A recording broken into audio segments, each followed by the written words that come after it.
we need to talk about the real epidemic in Democrat-run cities, and that is pandering politics. So these Democrats will do anything to avoid addressing actual problems that impact real Americans. Crime is exploding. Families are having trouble affording groceries. Businesses are fleeing these cities. And what do Democrats do? They make hair discrimination illegal. Today, when I sign the Crown Act into law, that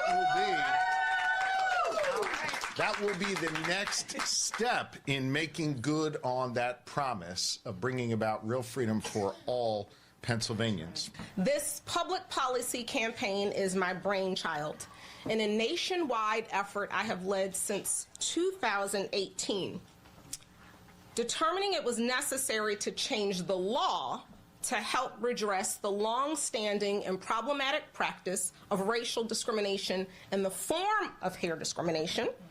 I subsequently developed the national legislative, social impact, and coalition building strategies for this movement. Commission. The same would happen for our bill, because now hair discrimination is part of the protected class of race, which is in the PA Human Relations Act. So they could call their statewide Pennsylvania Human Relations Commission, and there are also satellite offices all across the state. So that thing in the blue glasses needed to be discriminated against. I'm discriminating against that suit and those ugly glasses. Yes, the suit. Okay. The jacket.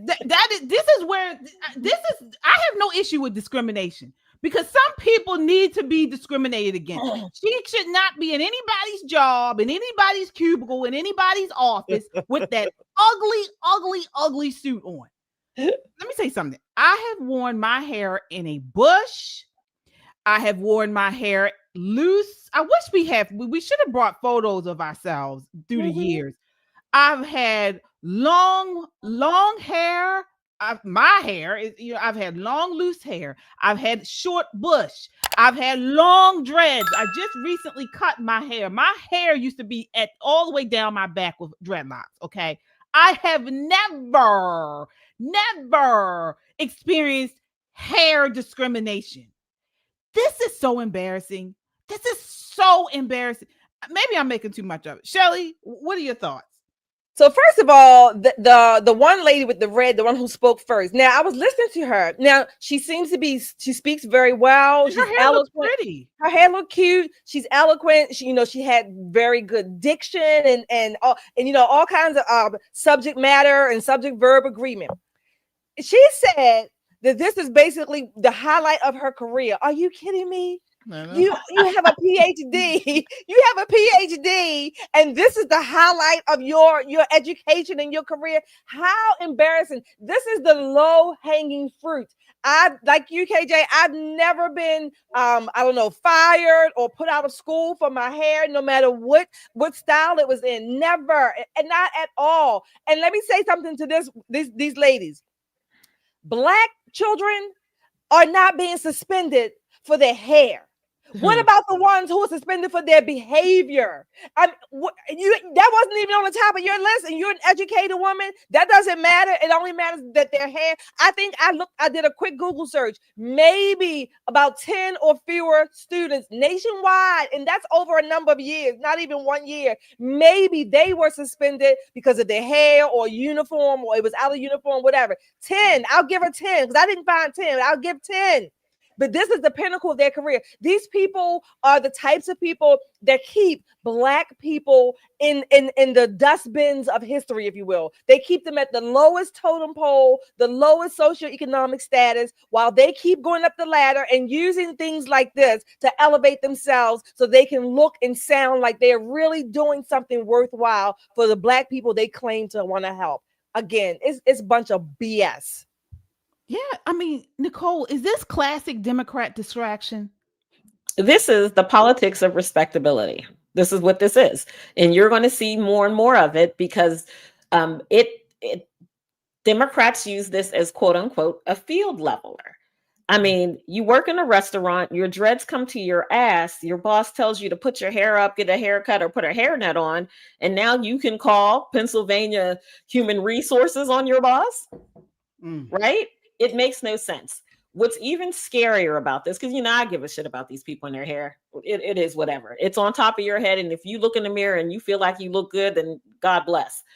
What I'm looking at is Josh Shapiro, who was overlooked for vice president position of the United States. He probably would have gave Kamala a better shot than that Looney Tune Walls did.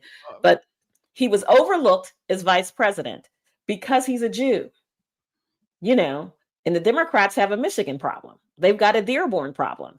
I'm wondering if this is Josh trying to take a step to the left a bit, because pretty much a moderate guy, but it looks like he's taken a big step to the left. For Pennsylvania to waste one dime of taxpayer money on this foolishness, one dime, to have this big rollout about hair, and not one person there had any kind of alternative hair.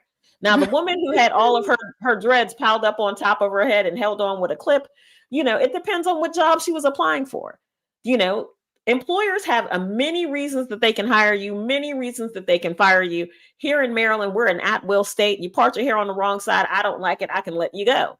Pennsylvania's a little different. The Commonwealth is a little bit different. But this was political theater. It was a whole miss. But again, we're going to see this from Democrats, the politics of respectability. Get used to that word, to that term, because that's what they're pushing now. Well, they're pushing crap. But again, this is foolishness. Foolishness, right? But this is not new. This is what we're talking about, and I want to make this clear. And folks, this is what we want to talk about in this segment. It's not just about hair.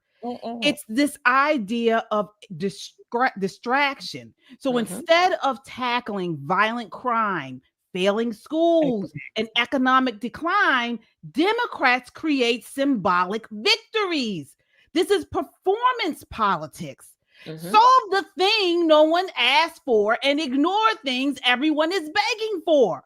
This is what they're doing. It's race baiting disguised as civil rights. It's the politics of emotional theater, not governance. Okay. And so we have to call this out. And I mean, I don't know if it's people just aren't aware, or if they're just falling for the emotionalism behind all of this. You know, I know, as we mentioned here before, Black women love their hair. You know, it can be a conversation that we have amongst one another. You know, because I mean, Black women can wear some crazy hairstyles. Okay. I mean, that's it. We wear some, and I'm willing to admit that back in the 90s in high school, when, you know, I used to wear the weave and have my hair was pulled up in a ponytail, and I used to have my bang really big, and my hair, you should see my high school graduation picture. My hair was like this high off my head. Okay. You know, I used to wear the crazy hairstyles as well. Now, as I matured and, you know, got into, you know, the corporate world, of course, I'm going to become a little more conservative with my hairstyles and things. But that's just being a professional. You know, this is not an issue. It really isn't. It really isn't. Look, I've never worn weaves. I had weave in my hair twice, and I was going on a cruise. I took it out within one day of getting it because I didn't like the way it felt on my hair. Yeah, I wore the styles. We wore the French rolls and the tilted bobs and the layer cuts and all kinds of stuff. Loved it. My own hair. Always had my own hair. Thankfully.